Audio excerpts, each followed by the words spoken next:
देश ने इस बार आज़ादी का 75वां अमृत महोत्सव मनाया है, लेकिन आज भी कई परिवार ऐसे हैं जहां मूलभूत सुविधाएं नदारद होने की वजह से वो नारकीय जीवन जीने को मजबूर हैं। विकास की धारा सिर्फ कागजों में बहती गई, मगर वास्तविक स्थिति कुछ और ही है।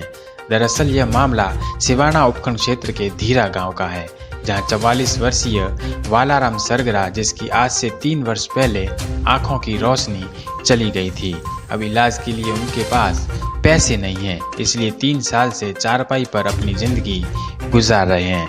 वहीं उनकी पत्नी भावना देवी को भी टीबी की बीमारी थी और अब वे डॉक्टर से जांच करवाने में भी असमर्थ हैं, क्योंकि घर की आर्थिक स्थिति बेहद खराब है। घर में दृष्टिबाधित की 80 वर्षीय मां सुबा देवी का पैर फ्रैक्चर होने के कारण उनका अहमदाबाद में इलाज चल रहा है, जिसका इलाज उनकी बेटियां करवा रही हैं। वहीं बता दें कि वालाराम का बड़ा बेटा रौनक व प्रकाश, जो कि 4th कक्षा में है, व मीनाक्षी, जो कि 2री कक्षा में पढ़ती हैं, रहने के लिए मकान नहीं है। तिरपाल रखा एक छपरा बना हुआ है, जहां से सर्दी के मौसम में कैसे बसर करता होगा यह परिवार, इसका सहज ही अंदाजा लगाया जा सकता है।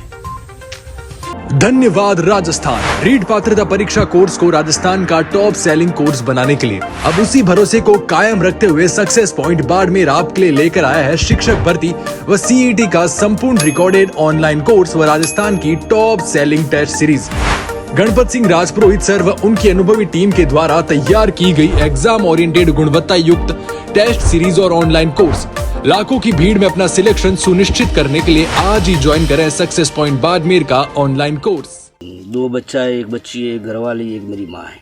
कुछ नहीं मिला अभी तक। कोरोना में गया को 3-4 साल हुए गया, खराब हुए गया को इलाज खूब कराई, पर बैठो नहीं। कोरोना में एडमिट करता कोई पाड़े रहा वाड़ा नहीं था। एंड में फिक्स हो तकलीफ बड़ी न बैठा रही।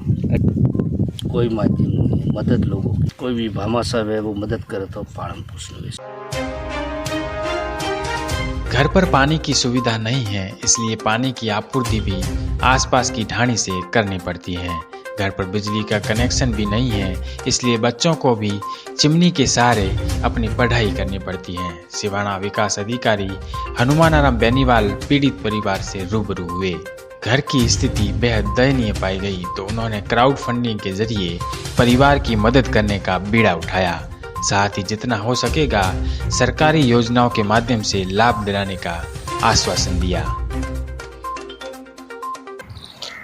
कल मैं सुबह धीरा के बावजूद भी माना आदरणीय कलेक्टर साहब और सीओ साहब के दिशा निर्देश थे कि जो पीएम आवास ओल्ड आवास है उनकी जो प्रगति रिपोर्ट थोड़े कम थी, तो उसके लेकर मैं धीरा फील्ड में गया था।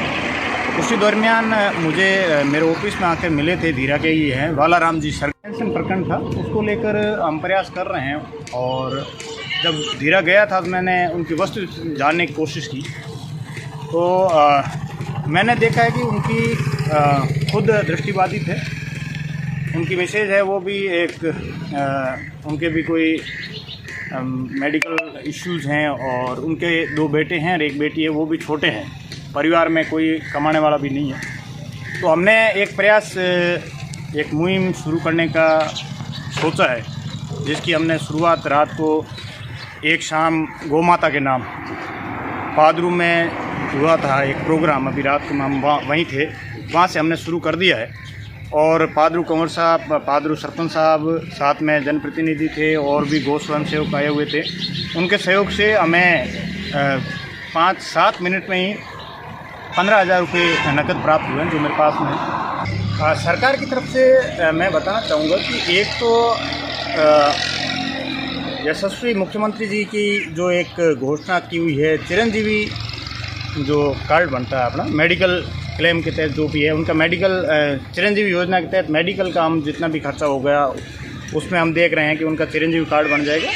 कार्ड वो वैसे ही उसमें बीपीएल परिवार में आते हैं तो उनका ऑटोमेटिक बना हुआ है। तो हम प्रयास कर रहे हैं कि उनका यदि जोधपुर में इलाज हो जाएगा तो हम चिरंजीवी पे इलाज कराने का पूरा प्रयास कर रहे हैं। साथ ही साथ पेंशन का इशू मैं बताया था, तो वो पेंशन हम शुरू करवा देंगे। दूसरी बात कि जैसे आवास है, आवास में अभी हम नाम जोड़ नहीं पा रहे हैं, जैसे ही नए नाम जुड़ेंगे हम नाम जुड़वा देंगे। बाकी कोई छोटा मोटा जैसे कोई टाँका है, शौचालय है बनाना है, तो आदरणीय प्रधान जी भी इस मामले को लेकर बहुत पॉजिटिव है।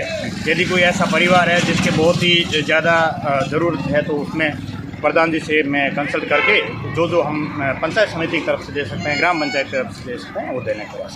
सरकार द्वारा कई प्रकार की जन कल्याणकारी योजनाओं का संचालन किया जा रहा है, लेकिन यह परिवार इन तमाम योजनाओं से वंचित हैं क्योंकि इन्हें न तो प्रधानमंत्री आवास योजना के अंतर्गत मकान नसीब हुआ है और न ही शौचालय नसीब हुआ। इसके अलावा भी कई योजनाओं से आज भी वालाराम वंचित हैं।